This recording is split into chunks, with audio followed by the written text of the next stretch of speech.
con José Antonio Colinet. En un lugar del Aljarafe de cuyo nombre no pienso acordarme, tenemos la suerte de encontrarnos en el día de hoy, para dar paso a la sección de Oculto. Estamos en el rincón más íntimo y privado, o en uno de los rincones íntimos y privados, del maestro al que no le gusta que le llamen maestro. Hoy, José Manuel García Bautista charla tranquilo con don Julio Marbizón. Como comentaba José Antonio, estamos en casa de Julio Marbizón para presentarnos un libro que está a punto de ser editado. En este caso se trata La verdadera historia del Condesito, donde se pone de manifiesto toda una experiencia ufológica en un lugar cercano, en Rosiana del Condado, donde ocurrieron una serie de hechos que son ya parte de la historia de la ufología andaluza. Julio, ante todo, habría que decir que es un libro esperado. Bueno, pues lleva 26 años esperándose, ¿no? Porque los hechos son antiguos, pero hacía falta que ya se escribiera así. Hacía falta. Julio nace en 1942. ¿Y cuándo se comienza a interesar por todo lo que es la ufología, por todo lo que son los temas extraños, los temas paranormales? Bueno, yo empiezo a interesarme primero por la parapsicología, porque ya lo he contado muchas veces, viví con un fantasma. En mi casa había un fantasma. Y como yo siempre tenía los pies en el suelo, en la tierra, pues aquello me impresionaba y yo quería investigarlo, empecé a investigar. Y más tarde, ya en los años 60, bueno, los años 60, 61, por ahí, 61, 62, ocurre un fenómeno ovni en Mairena de las Jarafes. Las parejas, porque entonces las parejas paseábamos por la carretera, no había coche, estábamos por la carretera y tal, vino una luz grande del cielo, como que parecía que era una bola que se iba a estrellar contra Mairena, contra la zona donde hoy está el cuartel de la Guardia Civil y eso, ya estaba entonces, y ahí estaba mi casa, y echamos a correr las parejas. Yo para mi casa, que era la que estaba más cerca, lógicamente, mi hermana estaba en la puerta, también se quedó asombrada. Y aquello giró y tiró como para San Juan de Analfarache. Todos pensamos que yo habría caído en San Juan o algo, que había producido un boquete inmenso. Al día siguiente no hay ninguna noticia en todos los periódicos, no hay nada. Yo le pregunto a la gente que estaba allí conmigo, a las parejas que estábamos ahí paseándonos de novio y demás, y la gente empieza a oírme, a no querer contestarme, a decir, no, que ellos corrían porque la gente corría, y aquello ya me llama la atención completo, un fenómeno que hemos visto todos, que estamos allí y que lo hemos visto, la gente empieza a negarlo, y eso me mete en la ufología. Te metes en la ufología, también tu condición como meteorólogo, me imagino que le daría un toque científico, un toque de ciencia, digamos, a todo lo que son observaciones, que en muchos casos pueden ser errores perceptivos o incluso errores en la apreciación de lo que normalmente se le llama un ovni. Bueno, efectivamente la gente ve muchas cosas que son explicables, pero lo que sí te puedo decir desde el punto de vista de meteorología, lo que la gente no ve nunca es un globo sonda, eso no lo pueden ver. O sea, de antemano, el que diga que hay, y el que conteste el ejército, el gobierno, el que siga diciendo, eso es un globo sonda, eso es una mentira absoluta. No, los globos sonda no se pueden ver. Que es una de las causas, además, que muchas veces se han argumentado en contra de esas afirmaciones de que se ven ovnis. Llegamos a un momento quizás crucial, que es cuando tomáis contacto con el motivo central de esta entrevista, que es precisamente ese libro que tenemos aquí, La verdadera historia del Condesito, y que es de Julio Marbizón y que encarecidamente recomendamos. Julio, ¿cómo te llega esta historia? ¿Cómo llega la historia del Condesito? Bueno, yo estoy colaborando con Manolo Zuna, formamos un equipo los dos, hay más gente y tal, pero yo soy, digamos, que el que tiene, para no ponerme una medalla ninguna, el que tiene coche y lo puedo llevar. Entonces Manolo pues me utiliza mucho en ese sentido y yo encantado porque puedo enterarme de un montón de cosas. He llegado a Manolo por un fenómeno ovni que Rafael Llama me lleva a su casa y demás, lo conozco, intimamos mucho, llegamos a un verdadero cariño y entonces yo le ayudo a Manolo en ese sentido. Y entonces me habla de que hay un fenómeno que está ocurriendo en Rosiana, en la zona de entre Rosiana y Almonte, y que le gustaría ir para allá a investigar, y empezamos a investigar. Al principio prácticamente imposible, porque Paco Ferraro, que era el dueño de la finca, pues el hombre, un encanto de persona, ya en paz descanse, pues que este hombre no nos deja investigar, sino que nos mete en el Land Rover y nos pasea, nos lleva, nos trae y tal, con lo cual no nos deja hacer nada, hasta que ya conseguimos la autorización de Paco de que nos deje entrar solos en la finca y que nos deje investigar nosotros. Allí comenzáis vuestras investigaciones, os juntáis un nutrido grupo de investigadores, bastante, bueno, con el tiempo habéis pasado a la historia la mayoría, porque evidentemente formáis parte de esa primera, segunda generación de la ufología andaluza. Un equipo multidisciplinar, cada uno en un campo, y se pone de manifiesto una investigación realmente inédita, por llamarlo de alguna forma, inédita en cuanto a investigación ufológica. ¿Qué métodos usabais y qué era lo que qué era lo que se informó que estaba sucediendo dentro de aquella finca? Bueno, primero lo del equipo, mucho equipo, no es cierto. El equipo, de verdad, era Manolo Osuna, Eleodoro Contreras y yo, que éramos los tres que hemos estado prácticamente siempre en el Condesito. El resto de la gente venía muy esporádicamente. Y eso sí, teníamos un equipo multidisciplinar detrás que nos ayudaba y que colaboraba con nosotros. Eso sí es importante decirlo. Es decir, que ir casi todos los días solo hemos ido Manolo Osuna, Eleodoro Contreras y yo. Y los demás han llegado puntualmente un día, han visto una cosa, se han ido o no la han visto y ya está. Pero no era un equipo nutrido en ese sentido. Sí, el equipo posterior detrás de investigación y de trabajo. Llegamos a la parte de esa psicofonía, Julio, en la que no son varias psicofonías las que llegáis a grabar. Manolo Osuna, yo he leído de Manolo Osuna que Manolo Osuna creía efectivamente que era una especie de contacto que se estaba produciendo, quizás para hacerle ver a él la realidad de aquel fenómeno, como tratándole de darle la constatación que él tal vez estaba buscando después de tantos años. ¿Es eso cierto? No se puede decir en absoluto. Hay una psicofonía por ahí que dice Hop Hop Manolo, cálculo, que puede ser espera o Manolo, calcula. Bien, pues, pero realmente es lo único que hay. Y cuando sí parece que hay una respuesta a Manolo Osuna a una cinta magnetofónica que él lleva, que no nos dice nada, que la lleva en un magnetofón, que lleva grabado poesías de Carlos Murciano, de Antonio Murciano, de una serie de poetas y tal, y entre las poesías ha grabado de dónde soy, cómo son vuestras naves, de dónde soy, cómo son vuestras naves. Es tal el mosqueo que coge cuando vuelve que en el coche conmigo rompe la cinta, porque como no ha tenido respuesta ninguna, rompe la cinta, pero no sabe que esa noche, o lo sabe después, claro, que esa noche hemos llevado por primera vez infrarrojo, blanco y negro, no color, y no diapositiva, sino carrete. Y como es la primera vez que llevamos algo nuevo, tiene respuesta. Y prácticamente se le responde casi, él siempre lo creyó, que lo que hay ahí, las tres fotos fundamentales, la 15, la 16 y la 17 de ese carrete, son las respuestas a él. Parece que hay una galaxia, que puede ser la nuestra, parece que hay unos cúmulos, unas manchas blancas que son como los cúmulos estelares que hay en el borde de nuestra galaxia, y hay una nave tipo tapadera de sopera que sale de ese cúmulo, media nave, que va en la portada del libro. Fíjate cómo se ve las estrellas corridas por los minutos de exposición que hay, y eso está perfectamente nítido, eso no se ha movido. Eso no fue visible, evidentemente, a vuestro...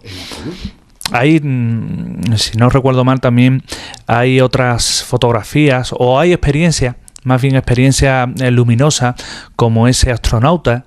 Son experiencias, son fotos. Son fotos. Son fotos. La primera vez que se lanza una fotografía al infinito. También con película infrarroja.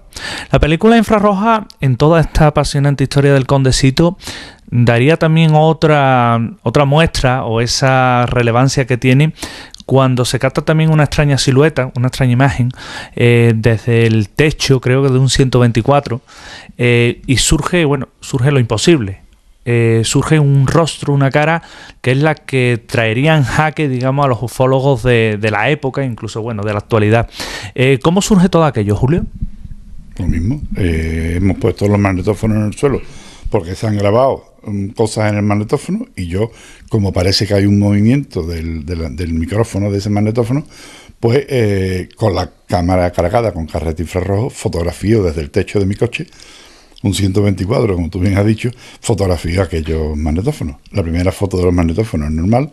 La segunda, bueno, hago fotos por medio porque hay que explicar un poco todo eso. También la gente ha lucubrado de manera increíble. ¿No? El que no sabe nada, pues más vale que se calle. Pero no se callan, ese es el problema. Aquí la gente habla sin saber. Los carretes, cuando yo empiezo a buscar carrete infrarrojo en Sevilla, me cuesta mucho trabajo encontrarlo en los años 60, en 70. Es muy difícil. Por fin encuentro una casa de fotografía que me garantiza esto. Efectivamente, la casa lo tiene guardado en un frigorífico. Yo los meto en mi frigorífico cuando están en casa y los llevo en una cosita cuando hay algún repuesto, o los llevo en la cámara ya montado, que ya no tengo más remedio, o lo llevo en alguna especie de neverita pequeña cuando hay bajo 3 y no sé si voy a cambiar de carrete. Eso lleva un filtro, el Braden 12, que me dice de Kodak, que se le pone a mi cámara. Todo eso se hace. Entonces, como son diapositivas, para que no nos las monten en los la cosita de cartón que le ponen los marquitos de cartón que le ponen a la diapositiva, y para garantizarnos que nadie nos ha quitado ninguna diapositiva, cuando yo entrego el carrete en la fotografía, en la casa de fotografía, exijo que me venga sin montar el carrete entero. Como sabes, las diapositivas son los propios negativos, el carrete entero. Y para garantizar que es el mío y no es otro, hemos metido fotos. Por ejemplo, en la foto 13 va la luna, en la foto tal va fulano, o no va nadie. No, personas no hemos puesto nunca a nadie. Pero vamos, va esto. Alguna vez sí he puesto a mis hijos, chiquititos. Entonces sí, que eso no hay ninguna duda. Todo eso está puesto en unas listas que llevaba yo, que es mi carrete.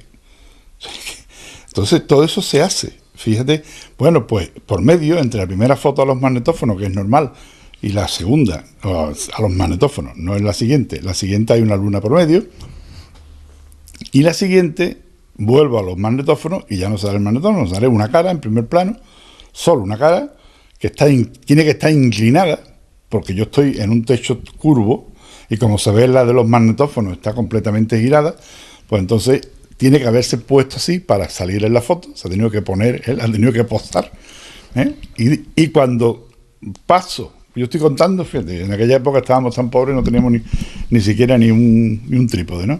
Estoy apoyado en el techo y estoy contando 60, 1, 2, hasta 60 para darle un minuto de exposición.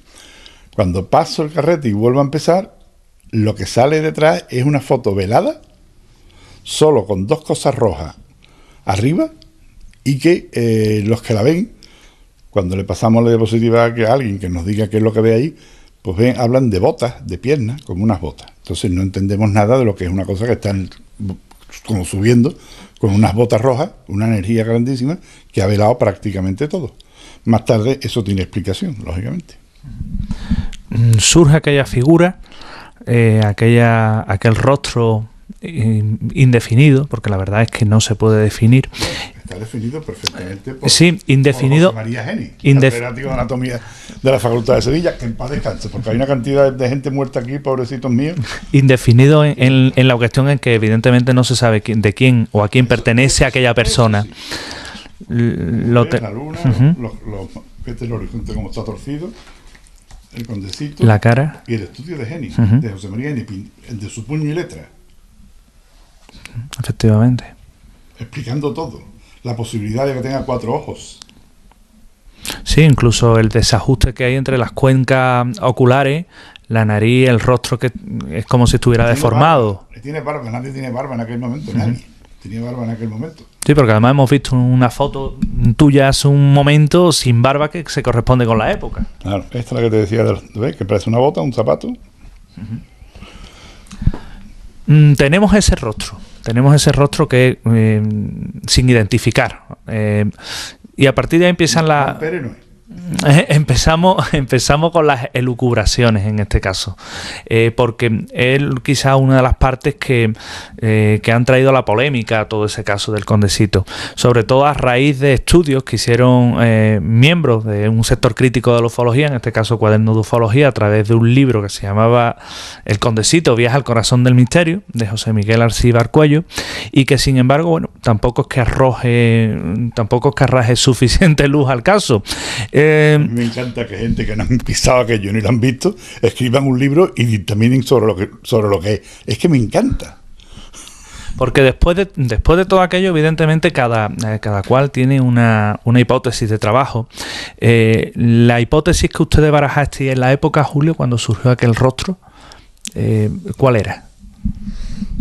Que estábamos llegando a poder descubrir, abrir este arcano, ¿no? Este misterio, pero nos quedamos sin abrir nada y sin descubrir nada. Porque sería la constatación, digamos, de que allí o en aquel lugar que habían elegido, pues estaba produciéndose evidentemente ese contacto que tú nos comentas como subtítulo de este libro, un contacto tecnológico, en este caso con inteligencias extraterrestres. Y Julio, cuando ha pasado ya 20 y tantos años, nos comentaba, casi 30 años, desde la lejanía, desde la... El 8 de noviembre del 2009 harán 36 años. Y quizás la pregunta, ¿no? 20 y 30 y tantos años para un libro que conocía de un caso que conoces mejor que nadie, quizás necesario, evidentemente, por todo lo que se ha hablado de él. ¿Y qué nos aporta este libro, Julio? La verdad de lo que pasó, punto. Con los nombres de todo el mundo y con todas las cosas, completo.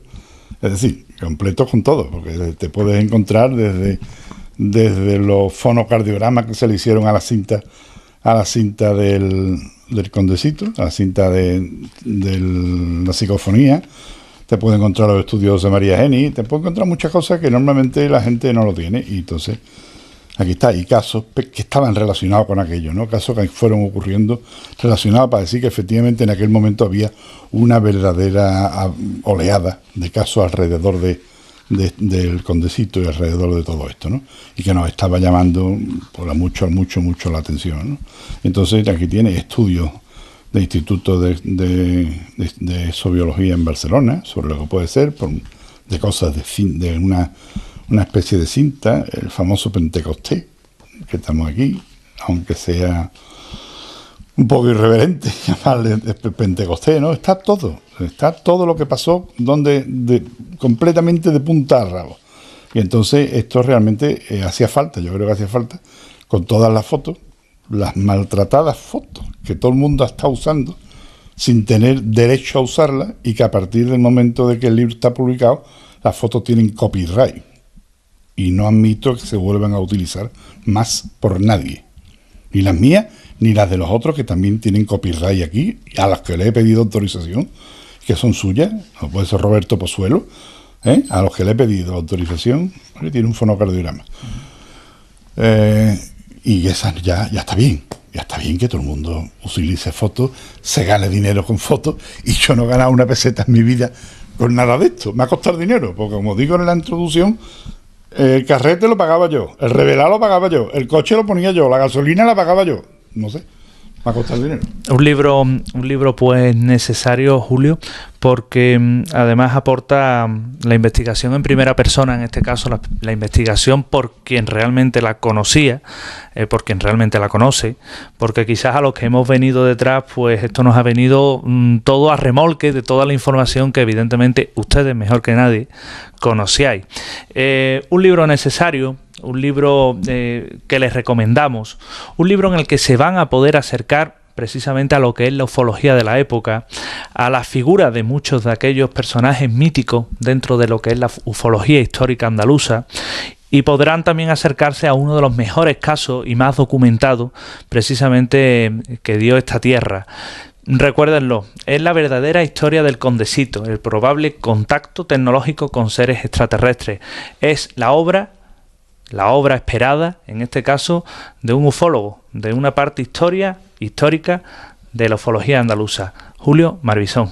Julio, muchas gracias. De nada, pero este libro, este caso, yo sé que sentó muy mal a mucha gente en aquella época y ahora, porque sin ánimo de echarme saumerio, sino a los que trabajamos allí, Manolo, Eliodoro y yo, pues realmente yo creo que no ha habido ningún caso tan científicamente estudiado como este.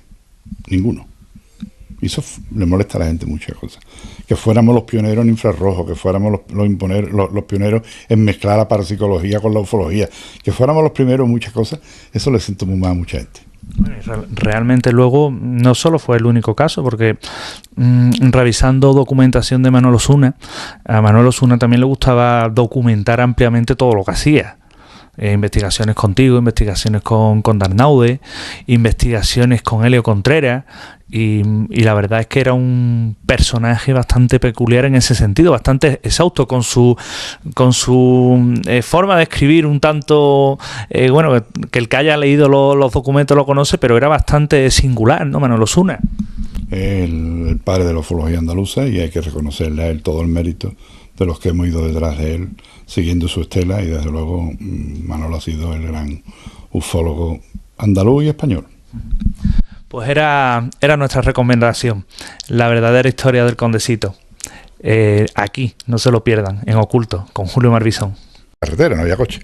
Estaba por la carretera y tal, vino una luz grande del cielo, como que parecía que era una bola que se iba a estrellar contra Mairena, contra la zona donde hoy está el cuartel de la Guardia Civil, y eso ya estaba entonces. Y ahí estaba mi casa. Y echamos a correr las parejas. Yo para mi casa, que era la que estaba más cerca, lógicamente. Mi hermana estaba en la puerta, también se quedó asombrada. Y aquello giró y tiró como para San Juan de Alfarache. Todos pensamos que yo habría caído en San Juan o algo, que había producido un boquete inmenso. Con José Antonio Colinet. En un lugar del Aljarafe de cuyo nombre no pienso acordarme, tenemos la suerte de encontrarnos en el día de hoy, para dar paso a la sección de Oculto. Estamos en el rincón más íntimo y privado, o en uno de los rincones íntimos y privados, del maestro al que no le gusta que le llamen maestro. Hoy, José Manuel García Bautista charla tranquilo con don Julio Marbizón. Como comentaba José Antonio... Por la parapsicología, porque ya lo he contado muchas veces, viví con un fantasma. En mi casa había un fantasma. Y como yo siempre tenía los pies en el suelo, en la tierra, pues aquello me impresionaba y yo quería investigarlo. Empecé a investigar. Y más tarde, ya en los años 60, 61, por ahí, 61, 62, ocurre un fenómeno ovni en Mairena de las Jarafes. Las parejas, porque entonces las parejas paseábamos por la calle. Antonio, estamos en casa de Julio Marbizón para presentarnos un libro que está a punto de ser editado. En este caso se trata La verdadera historia del Condesito, donde se pone de manifiesto toda una experiencia ufológica en un lugar cercano, en Rosiana del Condado, donde ocurrieron una serie de hechos que son ya parte de la historia de la ufología andaluza. Julio, ante todo, habría que decir que es un libro esperado. Bueno, pues lleva 26 años esperándose, ¿no? Porque los hechos son antiguos, pero hacía falta que ya se escribiera así. Hacía falta. Julio nace en 1942. ¿Y cuándo se comienza a interesar por todo lo que es la ufología, por todo lo que son los temas extraños, los temas paranormales? Bueno, yo empiezo a interesarme primero